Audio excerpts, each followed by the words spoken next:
Tuan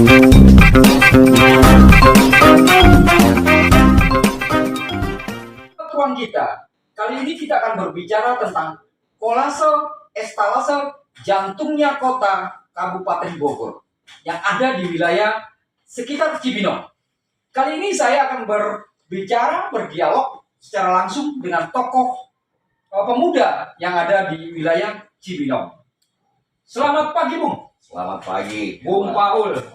Tetap berjuang, memberikan yang terbaik buat bangsa dan negara. Bung Paul, Siap. tokoh seorang pemuda yang tidak asing lagi untuk masyarakat yang ada di wilayah Cibinong. Bung Paul, kita melihat estalase sebuah kota. Bogor ini sebetulnya Kabupaten Bogor boleh juga disematkan sebagai kota karena di sini mall ada, kampus ada, ya, semua ada di sini. Kabupaten Bogor ini luas sekali. Yeah. Bung Paul, menurut kacamata Bung Paul sebagai tokoh pemuda masyarakat di sini, mengenai estalase, tata letak ruang yang ada di wilayah Kabupaten Bogor, khususnya yang menghubungkan antara pintu masuk daerah penyangga dari Depok maupun dari kota Bogor dan di Jakarta melalui gerbang tol. Masuknya adanya di, kalau nggak di Sentul, keluarnya melalui Pakansari, keluarnya. Dan kalau di tol Cibinong, dia keluarnya tentunya akan berhubungan langsung dengan semperawutnya yang ada di pasar Cibinong, di flyover. Seperti apa tanggapan Anda? Silakan. Ya. Baik, Abang. Terima kasih. Selamat pagi buat sahabat-sahabat semua lawan kita. Jadi, ada satu hal yang tidak bisa kita tinggalkan ataupun kita hapus, yaitu sejarah, Abang. Sejarah. Sebelum Bogor berkembang sedemikian rupa, pemerintahan daerah berkantor di Pakansari. Ya. Dulu itu Simpangan Cibinong itu merupakan seperti ikon untuk Bogor. Ikon Bogor, ya. Jadi kalau orang mau masuk ke Bogor pasti identik dengan Simpangan Cibinong. Simpang Cibinong. Iya, jalur itu baru ada, kalau untuk tol itu baru ada dari Citerep pada saat itu. Ya. Nah, tapi kalau kita lihat perkembangan Kabupaten Bogor yang ada ini sepertinya kayak melupakan sejarah. Ya. Membangun potensi-potensi baru di tempat lain untuk lebih baik, tapi potensi yang ada yang merupakan base-nya, yang merupakan dasarnya seakan seperti terabaikan. Ya. Jadi kalau kita lihat dari flyover Simpangan Cibinong sampai menuju arah Pekansari, terus dari Simpangan Cibinong sampai menuju arah Ciriung dan Citerep, itu sudah seperti tidak tertata dengan baik. Secara estetika, ya. Iya, kemacetan terjadi, Iya. PKL yang sudah ramai lagi. Turun ke jalan gitu, kayak. Iya, terus adanya sekolah-sekolah di situ yang memang minim akan wadah parkir sehingga Iya. menjadi traffic jam, jadi kemacetan. Gangguan utilitas. Iya, jadinya kan fasilitas umum jadi terganggu, kepentingan masyarakat pun itu terganggu. Iya, iya. Sangat disayangkan, sedangkan banyak di sisi lain potensi-potensi yang ada apabila pemerintah ingin mengembangkan ataupun pemerintah ingin membangun agar potensi-potensi itu melahirkan nilai-nilai baru. Iya. Contohnya kalau kita lihat di bawah flyover. Di bawah flyover itu kenapa tidak bisa di-create? Kenapa nggak bisa diolah? Iya. Itu kan bisa dijadikan misalnya ditata oleh pemerintah sebagai sarana penunjang dan kebutuhan masyarakat. Dibuatnya misalnya perpustakaan terbuka, arena bermain anak, dibuat juga di dalamnya yang berhubungan dengan profit, mungkin seperti Pujasera gitu kan, buat pedagang-pedagang sebelah kanan, pedagang sebelah kiri, mereka mereka pada makan, bangku-bangkunya di tengah, zona parkirnya, space parkirnya dipikirkan, sebenarnya itu bisa. Terus ditata keindahannya dengan dilakukan lomba mural, kan, untuk tiang-tiangnya, atap-atap atasnya. Yang penting jangan mengganggu infrastruktur yang ada di situ sebagai penyangga flyover itu sendiri. Sehingga masyarakat di situ juga mungkin terbantu yang tadinya belum punya pekerjaan, bisa jualan. Lalu potensi. UMKM buat masyarakat kita. Betul. Bung Paul, saya juga ingin menyampaikan mengenai ikon. Ikon Bogor Kota ada Tugu Kujang. Oh iya. Ya, ikon Kabupaten Bogor mengandalkan apa? Sedangkan ikon Kabupaten Bogor Tugu Pancakarsa belum lama terbangun. Iya. Nah, ikon Kabupaten Bogor apa menurut Bung Paul? Apakah sudah ada atau belum? Iya, kalau saya pribadi sih belum melihat ya. Jadi gini, ikon itu salah satu gambaran mengarah kepada jati diri satu wilayah. Iya. Ini wilayah ini ada jati dirinya nggak sih? Gitu. Jati dirinya apa sih? Maka lahirlah ikon-ikon itu yang memiliki nilai-nilai filosofi mungkin di dalamnya. Iya. Nah, kalau kita melihat Kabupaten Bogor, kita bandingkan dengan kota. Kalau kota itu kan ada tugu kujang di sana. Iya. Tubuhnya itu, tiangnya itu tidak terlalu besar, tapi kujangnya di atas besar.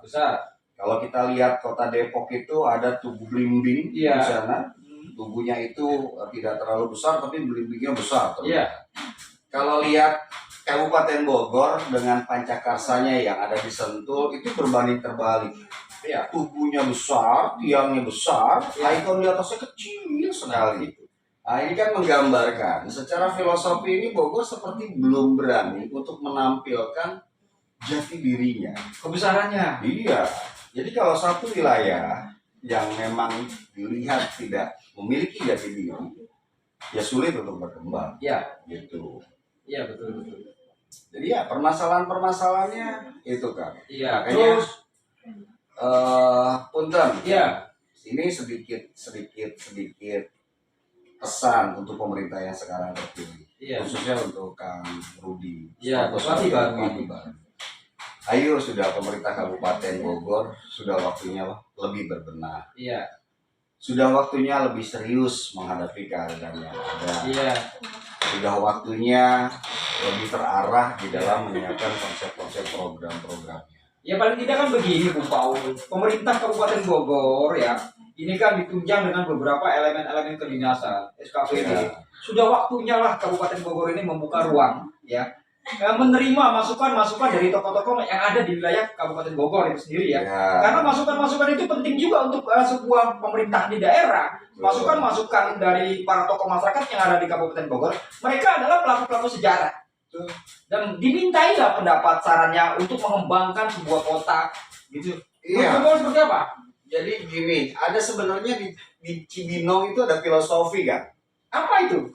Jadi di Cibinong itu ada Tugu Perjuangan. Tugu Perjuangan? Iya, di daerah dekat Bakosur Tanal itu. Nah sebentar, saya sendiri nggak pernah tahu. Walaupun saya lama di Bogor ini ya. Malah saya nggak tahu. Iya, di situ ada Tugu Perjuangan. Dan itu dulu terjadinya pertempuran. Kalau informasi yang saya dengar ya, sekutu dari Batavia ingin menyerang Bandung. Sudah bisa melewati Cililitan, tembus, terus juga tembus dari Cibubur, tembus Kelapa Dua, tembus di Pangan Depok, tapi sampai di Cibinong tidak tembus. Justru sekutu itu berbalik ke Batavia kembali. Nah, kenapa? Jadi pertanyaannya ini kenapa? Enggak tembus. Nah, dari kejadian ini tergambarkan begitu luar biasanya kebersamaan dan gotong royong masyarakat Bogor. Iya. Di situ berkumpulnya ada elemen dari militer. Iya. Ada juga dari masyarakatnya. Iya. Ada juga dari jawaranya. Iya. Ada juga dari santri-santrinya. Iya. Nah, kalau tidak salah dari militer itu pada saat itu dipimpin oleh Mayor Tubagus Syamsuddinur. Nah, terus dari santri-santri atau tokoh agama itu dipimpin oleh Pak Kiai Haji Syamhuri, kalau tidak salah dulu. Nah, dengan kebersamaan ini, di mana mereka menghargai perbedaan dapat melahirkan sebuah kekuatan, itu terbukti. Sekutu tidak mampu menembus Bandung karena kerja keras masyarakat Cibinong, masyarakat Bogor itu sendiri untuk menahannya. Dan itu terjadi. Nah, ini kan menggambarkan Cibinong ini memang sudah terjadi gambaran sejak dulu menjadi wilayah yang sangat heterogen. Heterogen sekali. Wah, sukunya dari mana-mana ada. Waduh, luar biasa. Apabila pemimpin daerahnya itu tidak memahami akan kultur keadaan yang ada atas keberagaman yang ada dan tidak siap menyiapkan satu konsep sistem strategi bagaimana mampu menjadikan perbedaan ini sebagai satu kekuatan, maka Bogor sulit untuk berkembang. Betul, karena begini Bung, menurut pandangan saya, membangun sebuah daerah, pemerintah kepala daerah tidak bisa membangun sebuah pemerintahan secara utuh dengan dilakukan orang per orang. Pemerintah memerlukan partner. Dalam hal ini, partner itu kan dari berbagai elemen, dari tokoh masyarakat, ahli budaya, budayawan, peneliti, kehormatan, lembaga, dan relawan-relawan yang berbasis sosial kemasyarakatan. Ya, menurut Bung Paul, apa yang ingin disampaikan sedikit kisi-kisi untuk Pak Rudi Susmanto, Bupati kita terpilih. Beliau ini seorang tokoh anak muda, pemimpin Kabupaten Bogor paling muda ini. Anda percaya kalau Kabupaten Bogor di bawah kepemimpinan beliau akan maju? Tentunya Bupati juga harus membuka ruang. Iya. Ya insya Allah kalau Bogor untuk maju di bawah kepemimpinan Pak Rudi Susmanto, peluang itu sangat besar. Ya. Yang penting pertama, dengan kondisi Bogor yang ada sekarang, heterogenisasi yang sudah terjadi dan terlahir, setidaknya ilmu tentang satu kekuatan itu kita pahami dulu. Betul.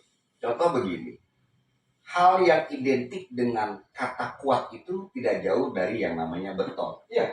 Tapi kalau kita perhatikan, apakah beton itu zat atau partikel yang berdiri sendiri? Tidak. Tidak. Di dalamnya ada semen, ada pasir, ada besi, air, nikkel, dan lain-lain. Berbagai unsur kimia. Sewaktu itu disatukan dalam satu wadah dan ditetapkan dengan komposisi yang sesuai, itu menjadi kekuatan yang hebat. Tidak ada lagi, yang namanya besi nggak ada, tidak ada, pasir nggak ada, tidak ada, semen nggak ada, tidak ada, melahirkan nama baru yaitu beton. Dari sebuah elemen-elemen yang berbeda, melahirkan beton menjadi sebuah kekuatan. Filosofi ini harus bisa dipakai oleh pemerintah. Begitu. Oke, pemirsa, bincang-bincang santai kita dengan tokoh pemuda Cibinong, Bung Paul. Ya, itu nama populer.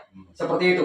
Kita akan lakukan dialog selanjutnya di berbagai kisi-kisi yang ada di wilayah Kabupaten Bogor untuk memberikan ruang bagi pemerintah Kabupaten Bogor sebagai masukan dari para tokoh-tokoh masyarakat pemerhati kebijakan publik maupun tata ruang dan sebagainya. Oke, sahabat ruang kita akan lanjut di episode selanjutnya. Terima kasih. Selamat pagi. Oke, kita bertemu lagi. Bung Paul, selamat pagi. Selamat pagi. Terima kasih atas kesiapan waktunya. Kita sama-sama berjuang membangun sebuah Kabupaten Bogor yang betul-betul diinginkan bersama. Menuju Bogor istimewa. Cut.